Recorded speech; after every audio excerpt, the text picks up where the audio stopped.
Yeah, mes petites babioles, c'est Grony. On se retrouve aujourd'hui les gars pour une toute nouvelle vidéo setup de ma gaming room. J'ai pas l'habitude les gars de faire ce genre de vidéo. Alors voilà, je filme avec un trépied histoire de stabiliser l'image. Ribéry sort de ses corps. J'espère que vous allez passer un très bon moment en ma compagnie. Pensez aux petits pouces bleus, notamment tous mes petites babioles fidèles. Allez, let's go, c'est parti. Bon alors, sans perdre de temps les gars, juste à côté de l'endroit où je travaille, où je joue, etc. on a le plus important, c'est-à-dire la tour PC, donc l'ordinateur tout simplement, tu le vois, le boîtier WineForce. Excusez-moi, le boîtier Corsair. Donc voilà, c'est un PC Republic of Gamers. Il faut savoir que c'est un i7 4790K cadencé à 4.4 GHz. Il y a 16 Go de RAM. Je pourrais éventuellement en rajouter, mais bon, ça m'intéresse pas. J'ai une carte graphique Nvidia GeForce GTX 980, donc il fait tout tourner en ultra, c'est juste parfait. J'ai également une carte d'acquisition graphique de la marque Elgato, donc Game HD 60 Pro, qui permet de rec tout ce qu'il y a sur ton PC, que ce soit l'audio, mais également la vidéo et avec le logiciel qui est extrêmement complet, d'ailleurs avec une extrêmement faible latence. Ça veut dire que vraiment tout est nickel. Ensuite, qu'est-ce que j'ai? J'ai des disques durs internes achetés aussi sur Top Achat, donc 2 Tera. Voilà, donc c'est tout ce qu'il y a à savoir justement sur la config de mon PC, config que j'ai également mise d'ailleurs en description sur Twitch car beaucoup de gens me le demandent. Ensuite, on en vient ici avec cette fameuse manette PS4 DualShock 4 avec ces fameux contrôles fric. Très intéressant aussi les contrôles fric, hein. Je n'ai jamais pensé à vous faire justement de... J'ai jamais pensé à vous faire de review dessus, mais il rendent vraiment, on va dire, très précis la visée, etc. Et là, tu les vois, hein, toutes les entrées. Il y a également des entrées jack aussi, hein, audio, micro, mais beaucoup d'entrées 3.0 parce que je sais qu'il y a certains objets qui ont besoin de 3.0 pour bien fonctionner, notamment la caméra. On va enchaîner tout de suite, let's go. Donc, avant de continuer, on va enchaîner avec cette fameuse DX Racer que je vous ai déjà présentée. D'ailleurs, en vidéo, j'ai juste mis le coussin du haut. Elle a une assise très confortable, hein, donc très large. Avec, tu le vois ici sur le côté. Voilà, je vais te montrer. Donc voilà, avec ça ici, tu peux régler justement comme un siège auto. Franchement, c'est un truc de ouf. Les petites assises que tu peux mettre sur le côté, etc. C'est vraiment le top du top. On va vite enchaîner. T'es en train de te dire, putain, Grony, pourquoi tu recouvres cette télé? Parce que c'est un grand écran que j'ai pas utilisé depuis tellement longtemps qu'il est limite, il a un peu pris la poussière, tu vois ce que je veux dire? Même s'il est recouvert sous ce plastique. Et ici, juste en bas, t'as la PS4 et Xbox One. Les Xbox One que j'utilise pas depuis pas mal de temps, la PS4 que j'utilise très régulièrement. Voilà. Venons-en au sérieux, les amis. Là, on est avec le double écran. Donc, tu le vois à gauche, on a le BenQ, qui est mon écran de monitoring. Donc, lorsque je stream, bah voilà, que je suis sur console, je regarde tout sur cet écran-là. Mais voilà, mais c'est également mon écran de travail, donc montage, etc., etc. Mais c'est également mon écran gaming et PC. Voilà, pourquoi? Parce qu'il a aussi un temps de réponse de 2 millisecondes, BenQ. Je l'ai acheté également sur Top Achat. Franchement, bon rapport qualité-prix. Je crois que j'ai dû l'acheter à 150 €. Peut-être même un peu moins, je m'en souviens plus très bien. Ensuite, on a un Asus ici, qui est mon écran gaming console. Voilà, et qui devient mon écran monitoring, donc pour le retour hein, de tout ce qui est streaming, applications, etc. Lorsque je joue PC, lorsque je stream sur le PC. Voilà, ça c'est quelque chose à savoir.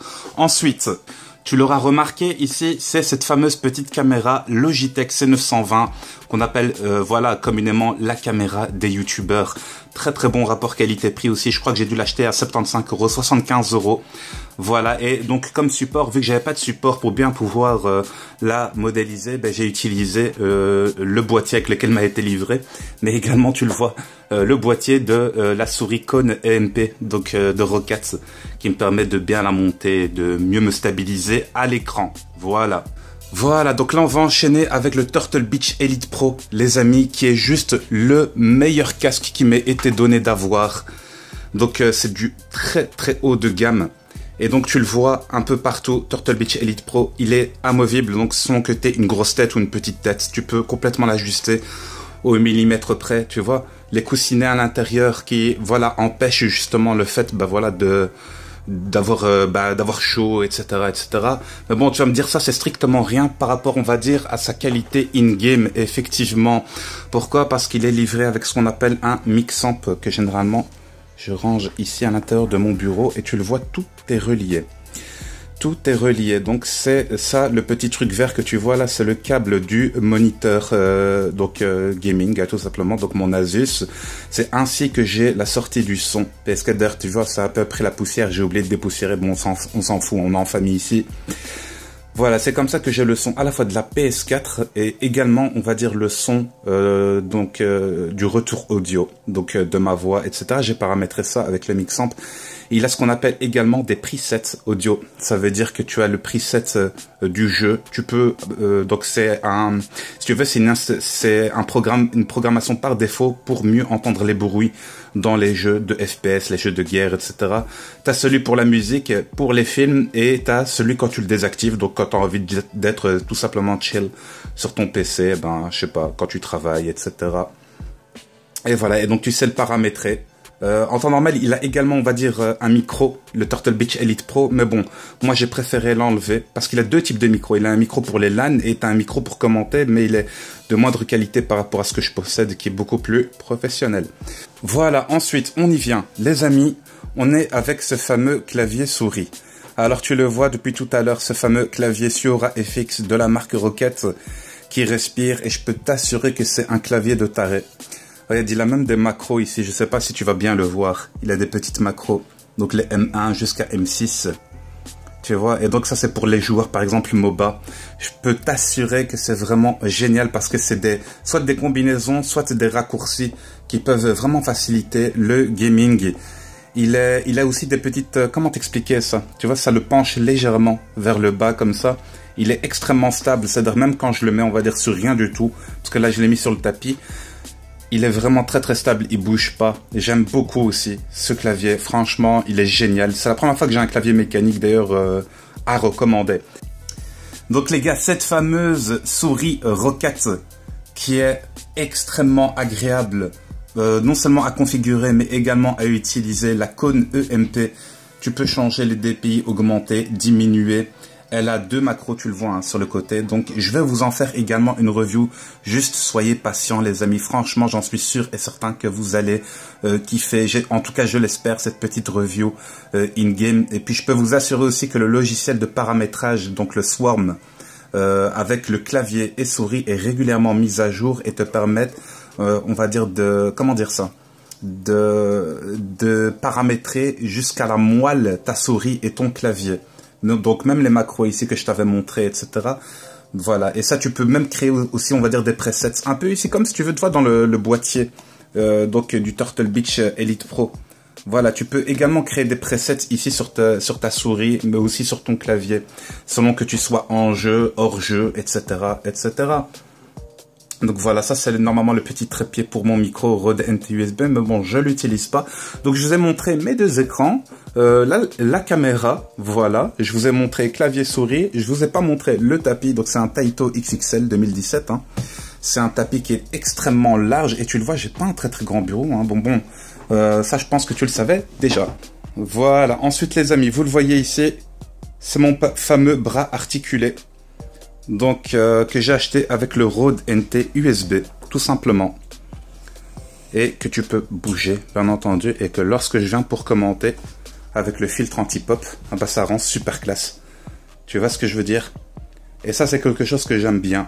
C'est un excellent micro qui tu peux d'ailleurs paramétrer, non seulement au niveau de sa sensibilité, mais également comment expliquer ça? Au niveau, on va dire, en fait, selon la position de ta bouche, selon que le micro soit en haut ou en bas, tu auras, on va dire, un rapport à l'audio qui sera différent. C'est quelque chose que j'apprécie énormément avec le Rode NT USB. Mais bon, c'est bien parce qu'il est paramétrable également. Voilà. Et donc les amis, tout dernier petit truc que je vous ai pas montré, c'est cette fameuse Xbox One S derrière, hein, donc Vintage Edition. Donc avec Gears of War 4, si tu veux, c'est une édition spéciale que j'ai bien entendu reçue, avec la manette qui est juste à côté aussi. Et voilà, vu que je l'utilise assez peu, je me suis dit je vais quand même la laisser là. Mais voilà, quand je reviendrai sur Xbox One S, ben, vous le saurez D'ailleurs, tu le vois que j'ai toujours pas enlevé ici, parce que j'ai un petit problème aussi. Donc avec l'humidité, je sais pas pourquoi j'ai laissé le plastique ici, mais on s'en fout, voilà. Juste à côté, on l'appellera le tabouret de la Hesse, sur lequel t'as le Elgato HD 60, avec mon petit carnet sur lequel je prends souvent note lors de mes streams, notamment. Voilà. Bon, les amis, pour ce qui est de l'armoire gaming, etc., avec un peu tous les collectors que j'ai pu recevoir, que ce soit de Naruto, Ultimate Ninja Storm 4, de For Honor, mais aussi du matos que j'ai pu déjà avoir, hein, donc notamment la Nikon Revolution, le Turtle Beach PX22, le XP7, il y a également, on va dire, ma GoPro Hero 3 Plus, etc., etc. Franchement, pas grand chose à vous montrer là. Il y a aussi tous mes jeux. PS3, Xbox One, PS4 et tout le bordel, etc. Mais aussi les collectors d'Overwatch. Je vous montrerai ça peut-être une autre fois. J'ai également ici au-dessus, justement, de cette fameuse armoire, tu le vois, pas mal de collectors, notamment celui de Kubo, un film d'animation, le boîtier du Turtle Beach Elite Pro, mais également, voilà, celui de Nathan Drake pour Uncharted 4 A Thieves End, dont je suis particulièrement fan. Voilà les amis, j'espère que cette petite vidéo setup, en tout cas de lorsque je joue, lorsque je vous stream, lorsque je monte mes vidéos, etc., ça vous aura fait plaisir. Ok, certes, j'ai pas forcément le plus beau des setups, ni le plus grand des espaces, mais je suis très heureux, très content avec tout ce que j'ai. Puis, ben, on va dire crescendo dans la vie. Ça se trouve un jour, j'aurai une belle gaming room super large, super grande, avec vraiment un endroit plus studio, etc. En attendant, moi je vous ai montré tout ça. Et franchement, je compte sur vous pour atomiser les pouces bleus. Dites-moi si vous avez kiffé. Et puis surtout, quel review, de quel accessoire vous attendez dans l'espace commentaire. Et puis écrivez Star Trek si vous êtes resté jusqu'à la fin. C'était Grony. Ciao les gars, à plus. Bye bye.